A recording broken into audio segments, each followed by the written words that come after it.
Hi and welcome again to The Winning Factor. Well, it's a new season in Hong Kong starting on Sunday. A lot of questions to be answered, a lot of winners to be backed, hopefully. And on Sunday, the first race we're going to have a look at is race 5 and the winning factor here, the trainer. Now, there were easier races I could have picked because this Class 5 is quite an open one, but that's all part of what we're doing here. The better chances look to be Sha Tin, down in grade, having his first start for trainer Danny Shum. Universal Crown, he was looking near a win at the end of last season. Kwai Chung Elite finished his campaign in good form, as did One Step Ahead.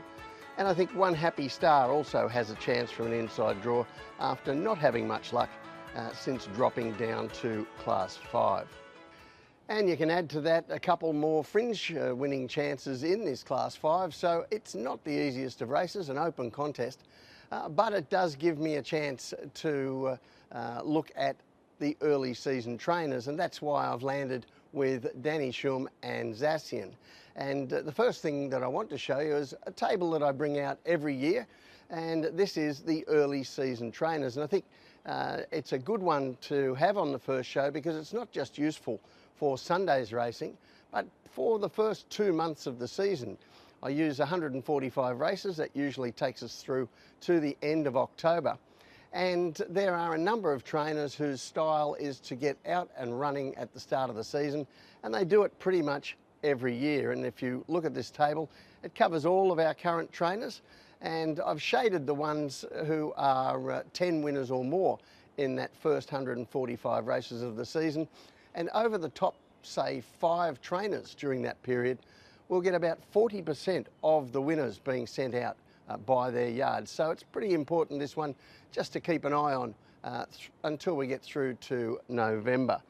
And as you can see there, Danny Shum, one of our leaders in this area.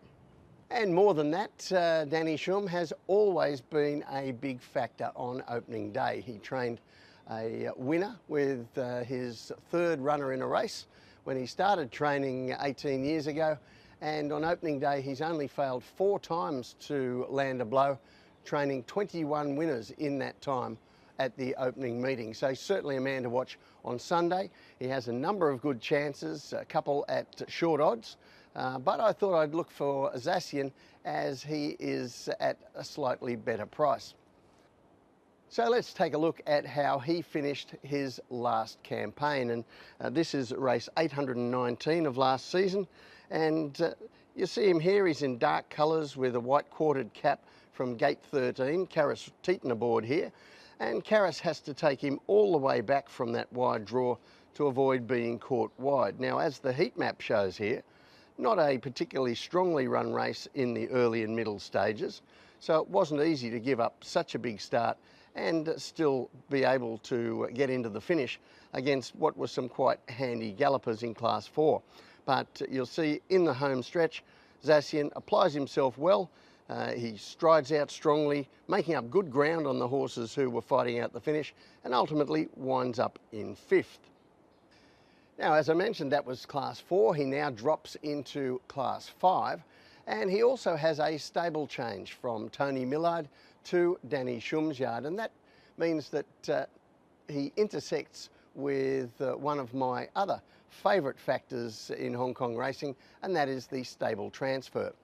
So I thought we'd take an early look at what to look for there, and you'll see this is the horses changing yard for about the last 9 years, and the performances of trainers with their first time stable transfers. And once again, Shum, one of the leaders in this area, so that's another tick for Sha Tin. Now, if there is a hassle with this horse, it's possibly his gate 9. Now, we have seen him show pace at some times, as you saw in that video earlier. At other times he's been taken back and allowed to run on. This time he's in the middle, gate 9. It could be a little bit sticky, and he may have to be ridden conservatively again, but probably not quite as far back as the replay that we saw. And while there may not be a mad pace on, I think it'll be sound enough. 2 of the most likely front runners here, Day Day Rich and Vector, have both drawn out.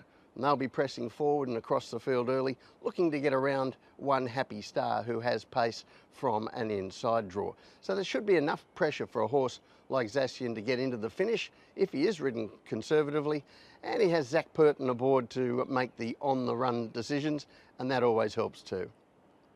So the tip in race 5, Sha Tin.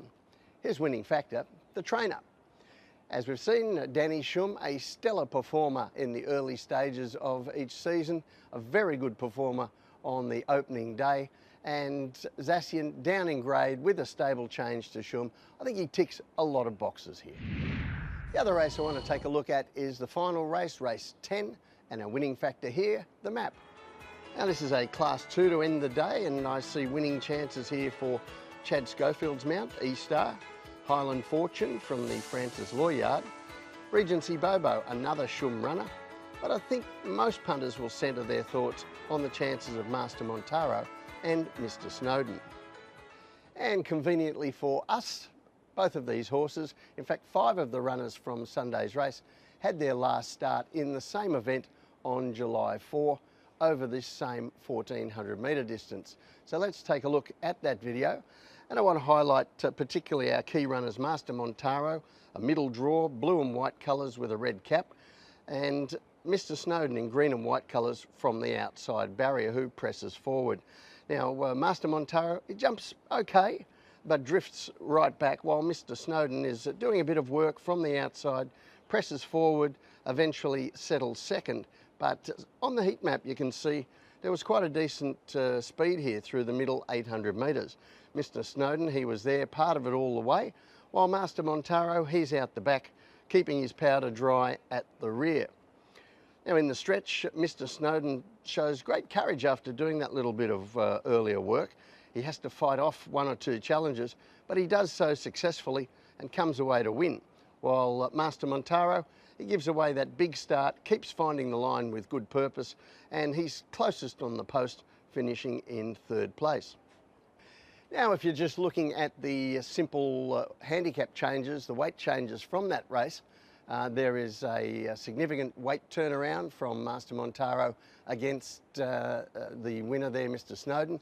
Also weight turnarounds for E-Star and also for California Deep Shot. So there are arguments for all of those horses, but I've made the map the key component of this race for a reason.